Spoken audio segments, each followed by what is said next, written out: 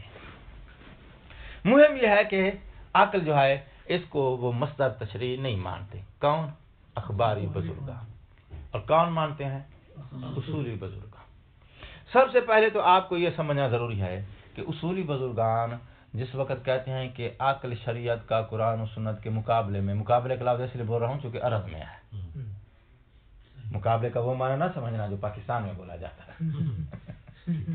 ٹھیک ہے نا, مقابلے سے مراد یہاں لفظ عرب لے رہا ہوں کہ ان کی صف میں یعنی ان کے ردیف میں یہ بھی ایک مصدر ہے جہاں سے آپ حکم شرعی معلوم کر سکتے ہیں. کون کہہ رہے ہیں؟ اصولی. تو اس مقام پر پہلے تو یہ سمجھنا ضروری ہے کہ عقل سے مراد ان کی کیا ہے. تو جو ہے علامہ سے اب عقل جو ہے اس کو استعمال کیا جاتا ہے 3 مقام پہ. نمبر 1 عقلی ادلہ. عقلی ادلہ کس کو کہتے ہیں؟ منطق میں جس کو آپ برہان کہتے ہیں یا جس کو آپ قیاس کہتے ہیں, صغرا کبرا ملا کے حد اوسط گرا کے جو نتیجہ نکلتا ہے, اس حجت کو, اس برہان کو, اس قیاس منطقی کو کیا بولتے ہیں؟ عقلی دلیل یا عقل. ہم نے عقل استعمال کیا. کیا مطلب؟ عقلی دلیل استعمال کی. جی آپ کو کیسے پتہ چلا؟ عقل سے. کیا مطلب؟ عقلی دلیل سے. تو عقل کا ایک مورد استعمال یا لفظ عقل کا ایک جو ہے وہ اصطلاحی معنی وہ عقلی دلیل ہے، جس کو برہان یا منطق میں قیاس کہتے ہیں. صحیح. واضح ہو گئی بات؟ عقلی دلیل کا دوسرا مورد استعمال جو ہے وہ ہے اصول عملیہ العقلیہ. تو جو ہے اصول عملیہ عقلی. کیوں؟ اس لیے کہ ان اصول کو ہم نے کہاں سے لیا ہے؟ عقل سے. ان کو ہم نے پروف کیا ہے عقل سے. اصول عملیہ شرعیہ اور عقلیہ میں فاصلہ صرف ان کے مدرک کا ہے. اگر ان اصول کی حجیت کو پروف کرتے ہو عقلی دلیل سے تو عقلی کہلائیں گے، ان کی حجیت کو پروف کرتے ہو شرعی دلیل سے تو وہی اصول عملیہ شرعی کہلائیں گے. وہی استصحاب جو ہے جب شرعی دلیل سے ہم لیتے ہیں تو وہ استصحاب شرعی کہلاتا ہے، عقلی دلیل سے جب لیتے ہیں تو وہی استصحاب. واضح ہے نا؟ تو اصول عملیہ العقلیہ جو ہیں یہ کیا ہے؟ یہ بھی عقل کا مورد استعمال ہیں، کیونکہ اس مقام پر چاروں کے چارے اصول کیا ہیں؟ وہ عقلی اصول ہیں، عقلی قواعد ہیں. عقل نے وہ قواعد دیے ہیں آپ کو، اور ان قواعد کو ہم نے پروف کیا ہے کہ ان میں کسی قسم کی کوئی نقض و اشکال کی کوئی گنجائش نہیں ہے. یہ بالکل مضبوط قواعد ہے. دو مورد استعمال ہو گئے. تیسرا مورد استعمال ہے عقل کا الآراء المحمودہ، الحسن والقبح العقلیہ.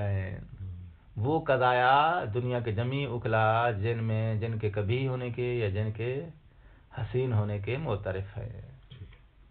تیسرا مورد ہے وہ. تیسرا مورد ذہن میں آ گیا نا؟ اچھا، یہ ان قضایا کو کیا بولتے ہیں؟ الآراء المحمودہ.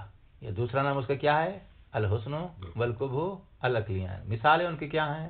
الصدق حسن والکذب قبیح. ٹھیک. یہ قضیہ دنیا کے کسی بھی آپ مسئلہ کے انسان کے پاس لے جائیں، دنیا کا ہر عاقل جو ہے اس قضیے کو ایسے ہی اعتراف دیتا ہے جیسے آپ سمجھ رہے ہیں. تو دنیا کے جمیع عقلاء جو ہیں اپنی اس عقل سلیمہ کی فطرت اور روشنی کے محتاج، اپنی اس فطرت عاقلانہ کے محتاج پوری دنیا کے عقلاء ان آراء محمودہ والے قضایا کے بارے میں سب کا ایک ہی رائے ہے. تو سب کی جب ایک ہی رائے ہے تو اس لیے ان قضایا کو کیا بولتے ہیں؟ الآراء المحمودہ، چونکہ یہ متفق علیہ ہوتے ہیں بین العقلاء. ان کے اندر اختلاف نہیں ہوتا. جب اختلاف نہیں ہوتا تو پھر جہاں اختلاف نہیں ہوگا ان کے اندر جو ہے تقیید جاری نہیں کی جا سکتی کہ فلاں مذہب میں جو ہے وہ یہ قضیہ ایسے ہے، فلاں میں ایسے نہیں ہے. ایسے ہے ایسے نہیں ہے یہ اختلاف کی صورت میں بولا جاتا ہے. ان میں اختلاف نہیں ہے. پوری دنیا کے عقلاء اس پہ متفق ہے. معصومین نبی امام سارے دنیا کے عقلاء سے مستثنا نہیں ہے. جب نہیں ہے تو اس کی نظر میں بھی قضایا محمودہ ویسے ہی ہیں، اس کی عقل کی نظر میں بھی ان کا حکم وہی ہے جو باقی عقلاء کی نظر میں ان قضایا کا حکم ہے. ٹھیک ہو گئی نا بات؟ جس وقت کہا جاتا ہے نا، اصولی بزرگان کہتے ہیں کہ عقل شریعت کا مصدر ہے، اس وقت ان کی مراد نہ برہان ہوتی ہے نہ اصول عملیہ ہوتی ہیں. ان کی مراد یہی تیسری قسم ہوتی ہے. قضایا کون سے؟ الآراء المحمودہ. ٹھیک ہے.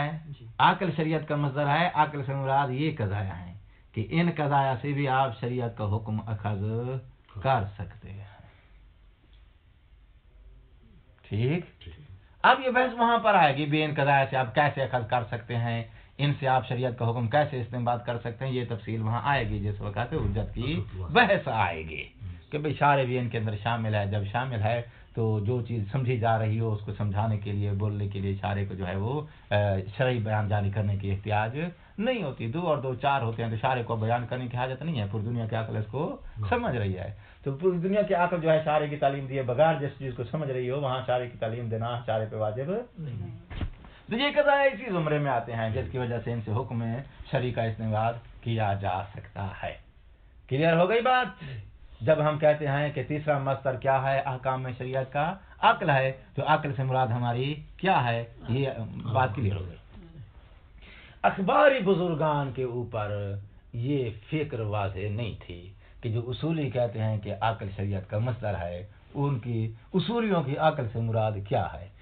اخباریوں نے مراد اصولیوں کی جب نہ سمجھی تو انہوں نے ہجوم کر دیا اصولیوں پہ. توجہ ہے کہ بھئی یہ تو جو ہے وہ ظن کو، کیونکہ ظن جو ہے وہ بھی عقلی دلیل ہے، یہ تو بھئی ظن سے جو ہے وہ حکم شرعی کا استنباط کرتے ہیں. کچھ نہیں کہا نہیں، یہ قیاس سے حکم شرعی کا، قیاس بھی عقلی دلیل ہوتی ہے. تو جو کچھ انہوں نے سمجھا، یعنی جو انہوں نے اپنے حساب سے ان کی مراد سمجھی، اسی کے حساب سے انہوں نے اصولیوں کے اوپر ہجوم کیا. لیکن رفتہ رفتہ جس طرح تعلیفات کا دورہ جو ہے وہ ترقی کرتا گیا، وہ اپنی مراد کو اصولی کلیئر کرتے گئے. آج کے دور میں جو ہے 11ویں صدی میں یہ فیصلہ ہوا تھا کہ اصولیوں کی جو ہے وہ مراد کلیئر ہو گئی تھی. کلیئر ہونے کے بعد پھر اخباری ان پہ ہجوم کا دروازہ جب ان کا بند ہو گیا تو پھر وہ ان کو ماننا پڑا کہ عقل بھی شریعت کا مصدر ہے. جب ماننا پڑا تو اس کے بعد پھر جیسے ہی انہوں نے مان لیا، جو مان لے وہ اخباری نہیں رہتا، کیونکہ اخباری اور اصولی میں فاصلہ اسی کے انکار اور اعتراف میں ہے. جیسے ہی انہوں نے اعتراف کر لیا کہ واقعاً عقل بھی قرآن و سنت کے ساتھ ایک احکام شریعت کے استنباط کا مصدر ہے، تو اس کے بعد وہ بیچارے اخباری نہ رہے، جس کی وجہ سے 11ویں صدی کے بعد اخباریوں کا دور زوال پذیر ہوتے ہوتے آج ختم ہو چکا ہے. ٹھیک ہے، کوئی ہو بھی صحیح اخباری تو ظاہر نہیں کرتا، یہ نہیں کہتا کہ میں اخباری ہوں. ٹھیک ہے نا، اس سے پوچھو تو وہ اپنے آپ کو کہتا ہے کہ میں اصولی ہوں. کتاب پڑھنے سے پتہ چلتا ہے کہ اخباری ہے یا اصولی ہے. ویسے قوانین شریعہ میں نے دیکھا ہے صاحب نے مصدر 2 لکھے ہیں. توجہ ہے، ہمارے بزرگوار نے قوانین شریعہ کے اندر شریعت کے مصدر کتنے لکھے ہیں؟ 2.